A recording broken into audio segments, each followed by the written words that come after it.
अस्सलामुअलैकुम। जीना होगा, मरना होगा, धरना होगा, धरना होगा। ये अब नया नारा आ गया है पाकिस्तानी सियासत में। और ये नारा लगाया किसने है? ये नारा मौलाना फजलुर रहमान साहब ने लगाया है।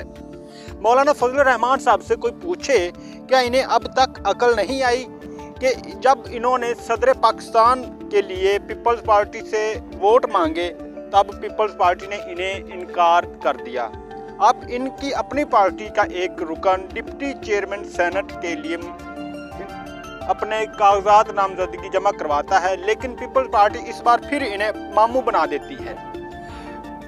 मौलाना फजलुर रहमान की जमात के अपने ही एक रुकन ने कहा था कि पीपल्स पार्टी जमीयत उलमा इस्लाम फे के मेंबरान को मामू बना रही है, और ये बात सच साबित हो गई है। उस बंदे ने ये बात सच कही थी, लेकिन अब मौलाना फजलुर रहमान साहब एक नया नारा लेकर आए हैं कि जीना होगा, मरना होगा, धरना होगा, धरना होगा। अब बात करते हैं कि इन्होंने सभी पत्ते अपने खेल दिए हैं।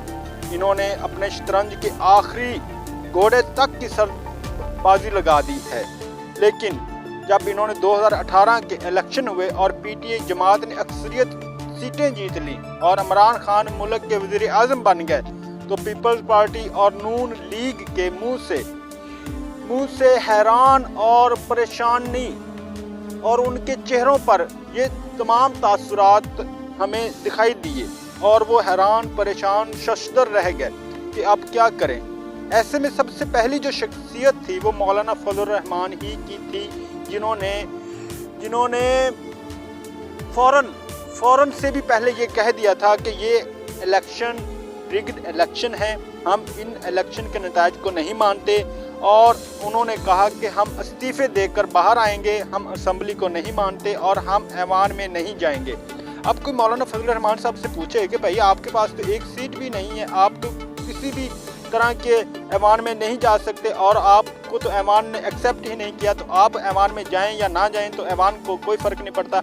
लेकिन मौलाना फजलुर रहमान साहब ने मुल्क की दोनों बड़ी अपोजिशन पार्टियों पीपल्स पार्टी और नून लीग की क़यादत से मुलाकातें की और कहा कि इस्तीफ़े दें और दोबारा जनरल इलेक्शन में जाएं और हुकूमत को मजबूर कर दें कि वो दोबारा जनरल इलेक्शन करवाए। लेकिन अब यहाँ पर जरदारी साहब की एंट्री होती है, मगर मफाहमत के बादशाह और रवादारी के गुरु जिनको माना जाता है, उन्होंने ऐसा करने से माजरत की।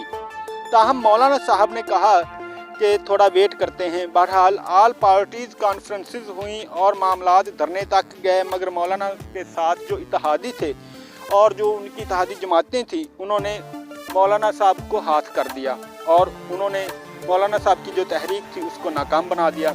अब गुज़श्ता बरस के आखिर में पीडीएम की बुनियाद रखी गई, जैसा कि आप सब जानते हैं, और सब जिसके सरबराह मौलाना फजलुर रहमान बनाए गए। लेकिन बज़ाहिर हमें देखने में आता है कि मौलाना साहब ही उसके सरबराह हैं, लेकिन अंदर खाते में इस तहरीक को जरदारी साहब ने हाईजैक किया है और सारी सियासी चालें उन्होंने ही चली, मगर इस गेम के आखिर में जो नताइज वो चाहते थे वो उनके हाथ से निकल गए। और जब चेयरमैन सेनेट का इलेक्शन भी पीडीएम के हाथ से निकल गया तो सारी इत्तेहादी जमातों ने तनकीद के तीर पीपल्स पार्टी पर बरसाना शुरू कर दिए, और किसी ने कुछ कहा तो किसी ने कुछ, मगर हाथ कुछ भी नहीं आया।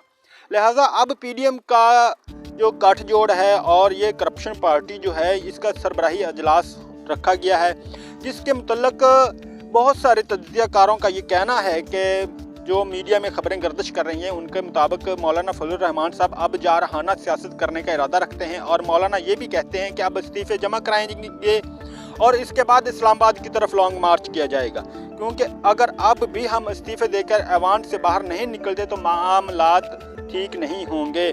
इसका मतलब ये हुआ कि पीडीएम फुस कर गई है, पीडीएम के पास अब कुछ भी नहीं है।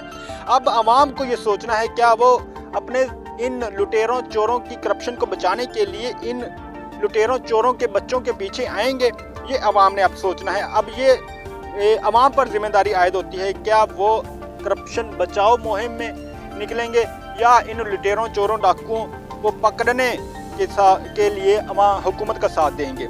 अब इस इशू पर पीडीएम की सरबराही मीटिंग में फैसला करना बाकी है कि वो इस्तीफे देते हैं या फिर पहले की तरह होम्योपैथिक सियासत पर अमल दरामद करते हुए कछुए की चाल चलते हैं। और हुकूमत अपने 5 साल मुकम्मल करके दोबारा इंतखाबी खेलने के लिए मैदान में आ जाएगी। तो दोस्तों इंशाल्लाह हम इस पर गहरी नज़र रखे हुए हैं और आपको तमाम तर खबरों से गाहे बगाहे करते रहेंगे, आपको देते रहेंगे खबरें इंशाल्लाह। तब तक के लिए हमारे चैनल को सब्सक्राइब करना मत भूलिएगा। इंशाल्लाह हमारा पाकिस्तान, हमारी ये पाकिस्तान तहरीक इंसाफ की हुकूमत अपने 5 साल पूरे करेगी और पाकिस्तान को जिसका ख्वाब अल्लामा इकबाल ने देखा था, जिसके लिए कायद मोहम्मद अली जिन्नाह ने अनथक मेहनत की थी, वो ख्वाब ज़रूर होगा, पूरा होगा इंशाल्लाह। हम इमरान खान के साथ हैं, हम इस हुकूमत के साथ हैं और करप्शन बचाओ पार्टी को नेस्तो नाबूद करने के लिए इमरान खान के साथ हैं। चैनल को सब्सक्राइब करना मत भूलिएगा। वीडियो पसंद है तो लाइक कर दें और अपने दोस्तों के साथ शेयर लाजमी कीजिएगा। अपना ख्याल रखिएगा। अस्सलाम वालेकुम, अल्लाह हाफ़िज़।